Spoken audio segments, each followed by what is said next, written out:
ada kebaikan-kebaikan yang bisa menghapus dosa, bisa melebur dosa. Kalau lihat dari penjelasan Ibnu Taimiyah dalam Majmu' Fatwanya, ada sekitar 10 macam kebaikan yang bisa menghapus dosa. Apa saja itu? Pertama, dosa bisa terhapus karena taubat. Karena Allah katakan, "Innallaha yaghfiru dzunuba jami'a." Semuanya Allah itu menghapus dosa itu seluruhnya. Terus yang kedua adalah istighfar. Ya, istighfar juga bisa menghapus dosa. Yang ketiga, amalan kebaikan sebagai pelipur dosa. Seperti kalau kita lihat ada amalan sholat. Kata Nabi SAW, di antara sholat 5 waktu, di antara Jumat yang satu dan Jumat yang berikutnya, di antara Ramadan yang satu dan Ramadan berikutnya, akan mengampuni dosa-dosa di antara keduanya. Asalkan dosa-dosa besar dijauhi. Maka di sini disebutkan amalannya apa? Sholat 5 waktu, sholat Jumat, dan puasa Ramadan. Terus kebaikan yang keempat yang bisa menghapuskan dosa lagi adalah doa sesama orang beriman kepada lainnya. Contohnya dalam sholat jenazah.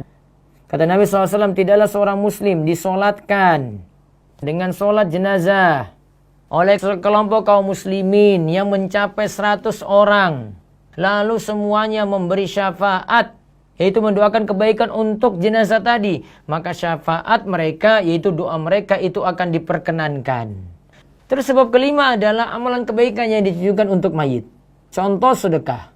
Amalan sedekah ini bermanfaat bagi mayit. Misalnya orang yang hidup itu meniatkan untuk yang telah meninggal dunia. Ini sedekah atas nama orang tua saya.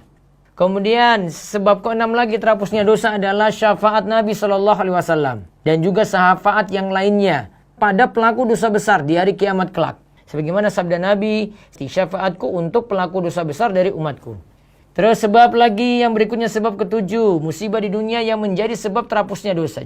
Kata Nabi SAW, tidaklah menimpa seorang mukmin berupa rasa sakit, yang terus menerus rasa capek, terus kekhawatiran pada pikiran, terus kesedihan karena sesuatu yang hilang, lalu kesusahan hati, galau, atau sesuatu yang menyakiti sampai pada duri yang menusuknya, melainkan akan dihapuskan dosa-dosanya. Jadi karena musibah yang kita terima, itu juga dapat menggugurkan dosa. Terus sebab ke-8, ujian di alam kubur. Juga siksaan dan kenikmatan yang menjadi sebab terhapusnya berbagai dosa.